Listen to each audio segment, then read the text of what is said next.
আমরা যখন প্রস্রাব পায়খানা করতে যাব তখন আমাদের মাথায় টুপি থাকতে হবে। কি থাকতে হবে? টুপি মাথায় থাকতে হবে। আমরা ডান পা দিয়ে যাব না বাম পা দিয়ে যাব বলেন তো? বাম পা দিয়ে। কোন পা দিয়ে? টয়লেটে বাম পা দিয়ে যদি যাই আর দোয়া যদি পড়ি তাহলে আমাদেরকে কি করবে না? শয়তানে পাম দিবে না।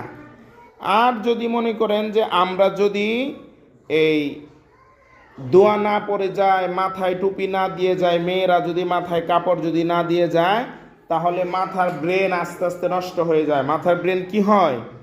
আস্তে আস্তে নষ্ট হয়ে যায়। এজন্য যখন আমরা প্রস্রাব পায়খানা করব, আর আপনারা অনেকেই শোনেন, আপনারা অনেকেই দেখি দাঁড়িয়ে প্রস্রাব করেন টয়লেটের ভিতরে। এটা করা যাবে না। কোমর যেই জায়গায় আছে ওই জায়গার মধ্যে বসে সুন্দর করে প্রস্রাব করতে হবে। প্রস্রাব পায়খানা করার পরে কি করতে হবে? পানি ঢালতে হবে খুব সুন্দর করে, ঠিক না? যেন দুর্গন্ধ যেন না হয়। এটা এই স্কুলেও করতে হবে, বাসায়ও করতে হবে, ঠিক আছে না? হ্যাঁ, মাদ্রাসাতেও করতে হবে। কেমন? আর মাথায় টুপি দিয়ে যেতে হবে। আর যদি মাথায় যদি টুপি দিয়ে না যান তাহলে আপনাকে জিনে ধরবে। কি ধরবে? জিনে ধরবে।